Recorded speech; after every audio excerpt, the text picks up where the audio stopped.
All right, now that's where we're starting the conversation. And join us, we have Michael Adele, a human capital development expert, joining us right here in the studio. Great to have you. Good morning. Good morning. Quite Thanks an for having me, interesting, time, for workers. We have rising prices, so many headwinds at this point. Yep. Workers are faced with, so much, at this time, having to deal with squeezed income. So I'm wondering, what's the significance of, this celebration this year, 2022? Thank you very much. Good morning, Nigerians. And, I joined to say Happy Workers' Day. Happy Workers' Day. But in reality, I don't think we should be celebrating. Because if you look at the socio-economic aspect of all workers generally in this country, it's been messed up. What do I mean by messed up? It's the combination of good roads, education, good job, medical care for everyone, but it's not there. You have a lot of things that's going on at the moment, how employers treat their workers, how the payment, their wages and all that. You have inflation rising by the day. And we spoke about minimum wage. That was actually implemented about a couple of years ago. Now, the same price we're buying petrol, diesel, food, clothing, transportation has risen over around about 63%. And still people on the 30 minimum wage are still on the same 30,000 minimum wage, okay? And even in some states, it's not even been implemented. So it's something that we should be well concerned about, rather than saying we're celebrating Workers' Days. So we shouldn't be celebrating, at this point. Until all those issues that surround the disadvantaged workers in this country, then there's actually so much, plaguing, the working class, in Nigeria right now. We've seen, the tussle, with ASU there. That's one of the issues there with salaries and all of that. That's also a big one, and it's affecting, students at this point. It is. I mean, you have thousands of students being graduated every year. What are they going to get into? The jobs are not there. Okay, we have factories and businesses being shut down on a regular basis. Now you have the ASU strike, you have the doctor strike, you have everywhere just been in disarray. Many strikes. Too many strikes. And what are the causes of this? Unemployment, underemployment, inflation rising by the day, minimum wage not being implemented. I think we shouldn't be talking about minimum wage as we are at the moment, because all what we understand in this country is minimum wage. We should be talking about national living wage. Right. But, looking at a post, pandemic world, at this point, even though we still have the pandemic with us, what changes do you think need to be brought to, labor laws in this country? Right. Okay. I'll give a typical example. We have a client who came to us, that was about a couple of months ago, who actually wanted to employ our services. Now, the email that they sent to us reads, we want XYZ someone to fill this position, but we don't pay for consultancy. So the question is, we asked him, so if you don't pay for consultancy, who pays that fee? Then he goes, the employee pays the fee. And I said, that is unethical. The best practice is you're hiring, you should be paying the consultancy fee for that labor you're hiring. So my question is this, the NLC are not really fundamentally or primarily doing what they're supposed to be doing. They're moving towards a different direction, going political now, as against being a pressure group to actually influence the government to tackle some of these issues. Now, you have workers who doesn't know what to do when they've been ill-treated at their workplace or fair dismissal, okay? Giving them an extraordinary assignment that they're not supposed to do. The NLC should have or implement a law whereby there should be a whistleblower. If you're not being treated right by your employer, there should be a number to call for investigation. which they should be looking into setting up and making it functional employment tribunal courts and all that. Because all those are not in place, you have workers being mismanaged, unfair dismissal, low wage, and all that. Then that results into all these several antisocial behaviors. We saw recently the one with the toxic working environment. You can imagine that. Insecurity, because if they don't have nothing to do, they have to feed themselves. Their parents can't afford to feed them. So you find them going out to do all sort of crime, insecurity is increasing. When you look at that, it boils down to unemployment.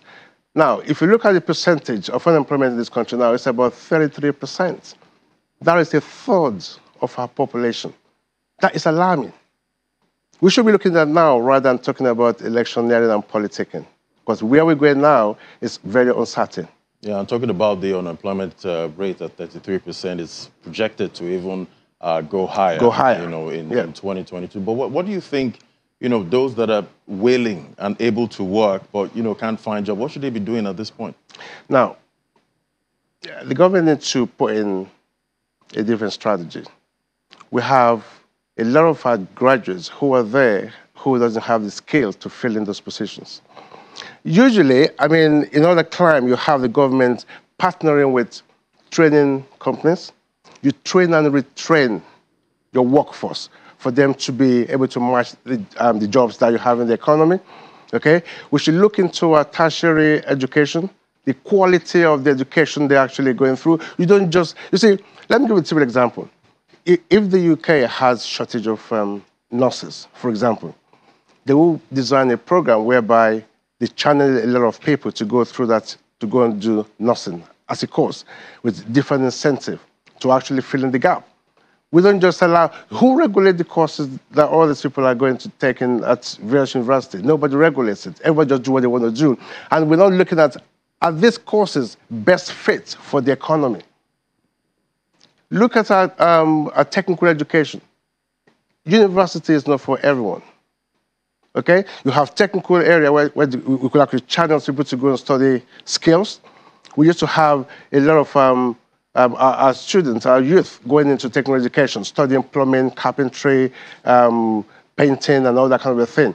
Now you can't even build a house in Nigeria without going out of the country to bring in skilled people, like people that make the POP, the plumbing, and all that kind of a thing, bricklaying. Yeah, that's another issue. We've seen, artisans being imported. This is our technical education system should be addressing that. But what are the government doing about this? It's not been addressed. So we have our youth just coming out of university, studying any sort of a course they want to study. At the end of the day, they have nowhere to be, to deploy those skills. And there's also another issue where we've seen some European countries actually recruiting, workers from here, in Nigeria, but they don't have to travel there. They actually stay in their rooms and actually work from home and are paid, by these companies out there. Yeah, that is where I was talking about training. The ICT, telecommunication, those are booming area globally. Why can't the government invest in such avenue to train people? You're talking about people working from home. What about the brain drain? Exactly. So we're having brain drain. People actually leaving the country. Leaving the country. And also some that are here. Some are here actually and still working. Providing services for foreign countries. So obviously we're just training our youth in education for other countries to benefit because we don't have the right foundation to implement, to make sure we put into use those quality of education that they actually go through. Right. And, I've seen a lot of conversations, on social media about Gen Z, the Gen Z workers, in the workspace at this point. And I've heard about them being a headache for HR managers. I saw a couple of tweets. One is out there, says, one of my former staff went for lunch break and never came back, called her for days, unreachable. A week later, she posted a video of her plunging in Dubai. Habibi fled because of a small shout. So I'm like, are the Gen Z workers really that bad? It is really, I mean, again, that's what we call, well, when we talk about brain drain, it doesn't mean everyone goes out of the country. Some are here, and somebody else is tapping their brain to use somewhere else. So when you start working with an employee, an employer today, you'll be shocked that in the next, like what just happened on the Twitter, someone just gave him a call. Do you want to do this for me? And I'm going to pay you good. So they have options. They have options. The options are just open. So even employers now can't guarantee that so there is huge turnover of staff with many employers now. Because the point is, if you don't put the right things in place, I mean, we have to speak to employers as well. Most employers doesn't invest in their employee. Okay? When you ask them, what budget do you have for training your employee? They don't have a budget. They don't even have a plan for it. Now, the problem is they're getting scared that if they spend that amount of money to train their employees, then they're going to lose them somewhere else. But the point is, if the government have an enforcement that every employer that has over 3 staff train and retrain your staff, it will go around. If I train and you leave, someone else is coming in who has been trained by somebody else. So that risk of, training and the staff actually leaving you. Because if I join an organization now and I'm not adding value to what I bring in, then obviously someone else has called me that wants to pay me more. I'm going to leave. But if you train me, you invest in me, not just for me to deploy my quality of work and your productivity or the service I provide for you as my employer, but again, I know I'm developing as well. That is not happening. So the government have a work to do. The training, every employer needs to train and retrain their staff. What about the employees themselves? What can they do, to make themselves actually again, do better? Some do if they can afford it. The wage that you pay them, can they afford to go and pay some huge amount of money to get them personal training? But normally, government should have, like I said earlier, partnering with a number of training companies. The government have ITF, which I don't think is more effective because I've been there quite a few times to see how they operate. You should have partnering with various number of training companies, human capital development. And obviously, you subsidize those courses. So somebody can just say, okay, I'm going to do this course by myself. It's been subsidized. I can pay this. But that's not in place as well. So if I'm underpaid, I'm still struggling to make ends meet with that little amount of money I've been paid. How much able to get out of that money to go train myself and spend some money to develop myself? It's absolutely not impossible. It's impossible. Right. And, looking at wages, it's been said that, inflation impacts everybody, but it also impacts the workers more. And, we've talked about wage hikes, but at the same time, the employers have an issue too because they're facing high inflation for their inputs, at this point. So it's hard for them to actually raise wages because they're also, feeling the headwinds. What do you think is the consensus here? Right. I think we should be talking about incentives.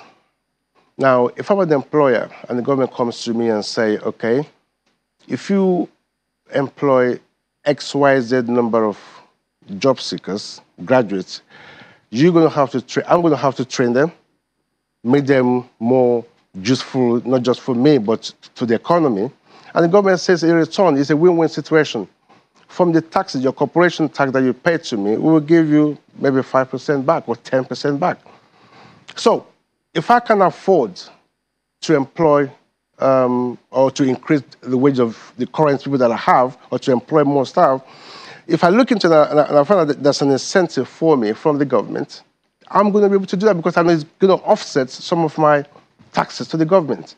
So, but if there's no help for an employer, it's going to be very hard for them to increase wages or to employ more staff. So the government have to look into that areas of incentive given to employers so they can work in partnership with the government. So I guess everyone has a part to play. Everyone has a part to play in all of this. Well, it's quite interesting times, and we hope that the year kind of gets better. But the outlook, obviously, economists It's actually difficult out there. It's quite a difficult outlook, for global economies with all that's going on with the war in Ukraine, rising prices, and all of that, and workers still have to show up. They have to show regardless. Regardless. All right. Thank you so much, Mr. Michael Adele, Human Capital Development Expert. It was great having you on Business Morning today. Thank you so much for having me. Thank you. Thank you. All right, now, so I will take the conversation further after the break. We're looking at the report from Amidst showing that MSMEs dropped by 2 million in 4 years. We'll be drilling down on that in a moment. Do stay with us. This is Business Morning.